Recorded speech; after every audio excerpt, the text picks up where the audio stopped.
Assalamualaikum warahmatullahi wabarakatuh. Perkenalkan, nama saya Andika Putra, NIM 18086237.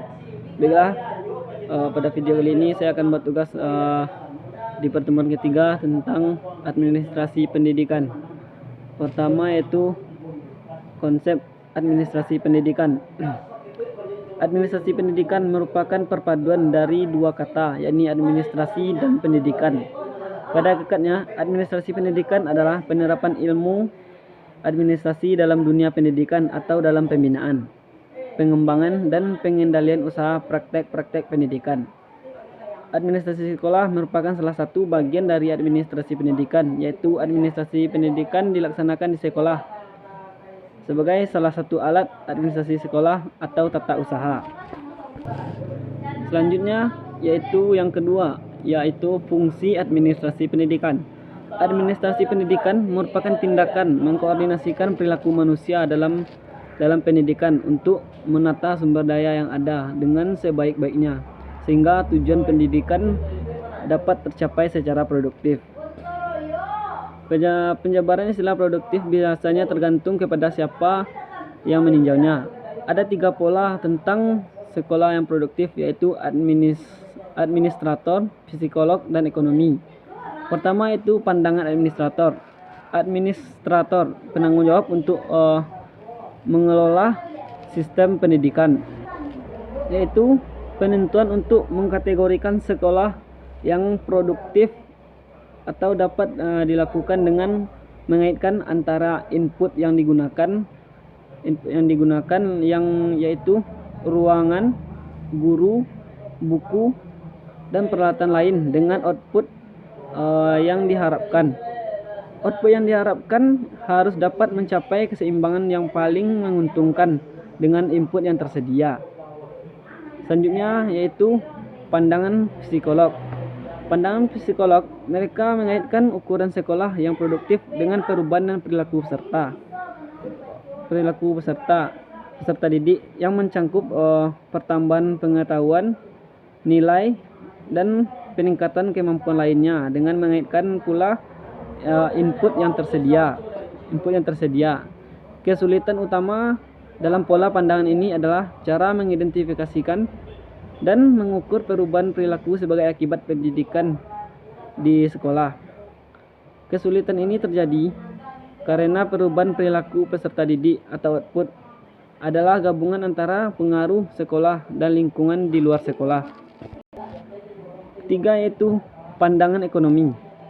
Pandangan ekonomi yaitu pendidikan memberikan kontribusi pada peserta didik untuk berperan dalam sistem ekonomi. Sekolah disebut sebagai produktif jika nilai moneter yang diterima oleh setiap individu akibat pendidikan adalah seimbang atau lebih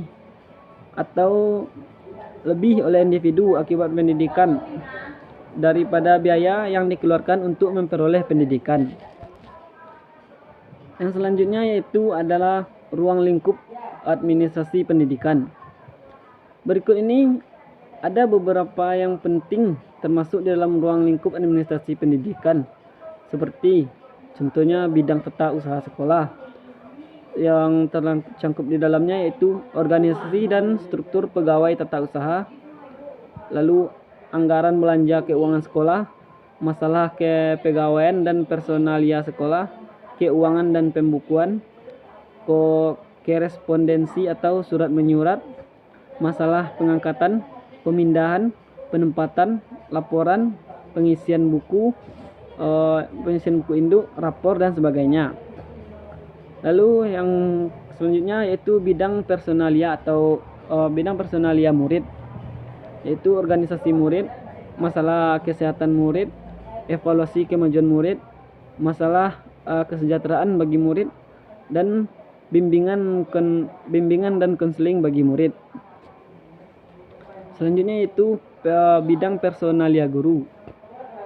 Di bidang personalia guru ini terbagi beberapa indikator, yaitu yang pertama pengangkatan dan penempatan guru, yang kedua organisasi person guru, yang ketiga masalah kepegawaian, keempat masalah kondisi dan evaluasi kemajuan guru, kelima refreshing dan upgrading guru. Selanjutnya yaitu ada bidang pengawasan atau supervisi.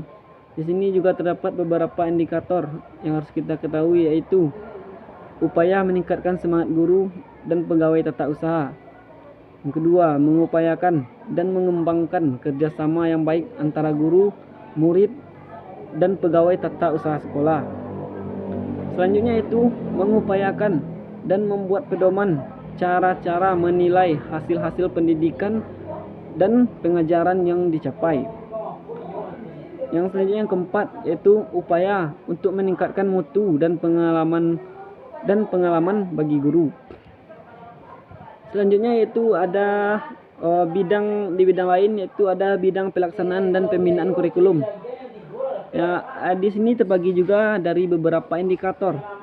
Yang pertama yaitu berpedoman dan menerapkan kurikulum sekolah dalam upaya mencapai dasar-dasar dan tujuan pendidikan dan dalam pengajaran. Yang kedua yaitu melaksanakan organisasi kurikulum dan metode-metodenya sesuai dengan pembaruan pendidikan dengan lingkungan masyarakat yang ada. Baiklah, demikian video penjelasan dari saya yang dapat saya sampaikan. Banyak maaf, saya akhiri dengan Assalamualaikum warahmatullahi wabarakatuh.